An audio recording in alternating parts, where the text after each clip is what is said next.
더불어민주당의 대선 후보 이재명은 민심과는 동떨어진 후보입니다. 민심은 62대 28로 이낙연 전 대표의 손을 들어주었습니다.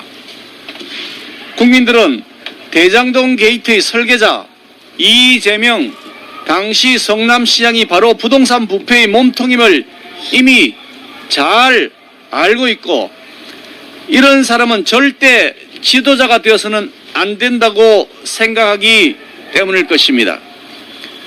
그럼에도 민주당은 오불관원입니다. 기득권 권력에 도취되어 민심은 안중에도 없는 것입니다.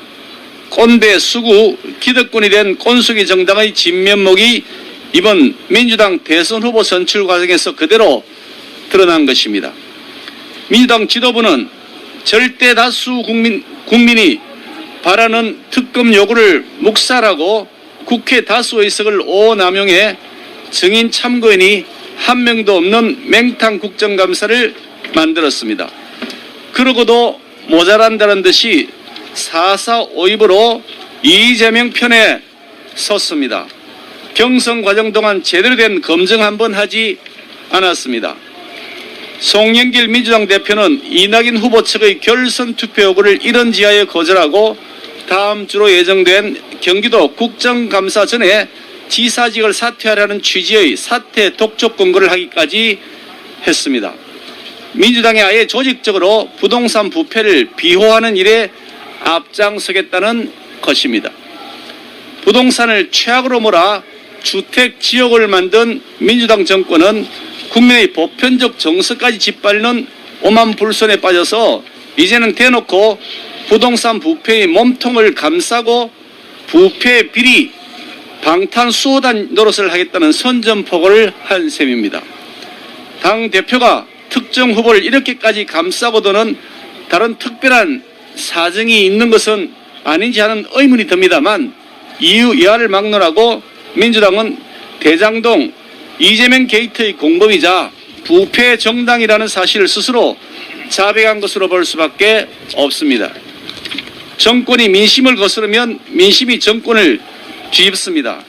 검찰과 경찰의 꼬리 자르기 몸통 숨기기 수사로 대장동 게이트의 설계자가 대통령 선거 전까지 가까스로 구속을 면할 수 있을지는 모르겠으나, 그런 식으로 진실 은폐하려 하다가는 이재명 후보는 대선에서 28%의 벽을 넘지 못하게 될 것입니다. 이재명 후보는 송영길 대표 뒤에 숨지 말고 캠프 인사들이 공언했듯이 국정감사에 정상적으로 예정된 계획대로 임하시기를 권고합니다. 설령 지사직에서 사퇴한다고 하더라도 우리 당은 일반 증인으로 이재명 전 지사를 신청할 것입니다.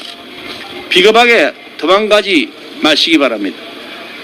설계자 이재명 후보가 최대 치적이라고 스스로 우기고 있는 사업인데 왜 그것을 국민들 앞에 나와 당당하게 설명하지 못하고 뒤로 숨어 도망가는 것입니까? 화천대유에서 고문료와 월급을 받고 김만배와도 알려진 것만 해서 8차례 만남을 가진 권순일 전 대법관의 해괴망측한 판결 때문에 전 국민이 보는 후보자 TV 토론에서 거짓말을 해도 아무 죄가 안 되는 희한한 세상이 되었습니다. 그래서 위정처벌을 서약하고 임하게 되는 국정감사에서만큼은 거짓말하기 쉽지 않다는 판단을 하고 있는지 모르겠습니다만, 이렇게 국감을 회피한다는 것은 자신이 없다는 것을 의미합니다.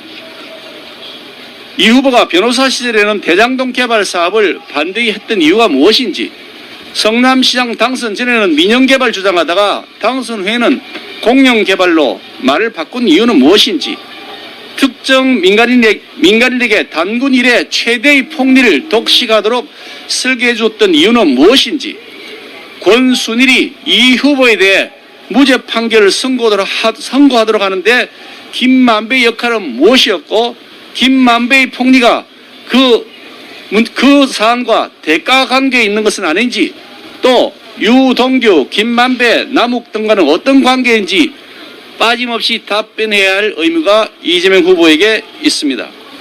만약 이재명 후보가 국정감사전 지사직을 사퇴한다면 국민들은 그저 눈앞의 위기를 탈출하기 위해 꽁무니를 뺀다고 생각할 수밖에 없을 것입니다. 상황에 따라 그때그때 말이 바뀌고 얄팍한 눈속임에만 능한 모사꾼이라는 국민들의 일반적 인식을 재확인시켜주는 결과가 될 뿐입니다. 숨기는 자, 숨는 자가 곧 범인입니다. 이상입니다.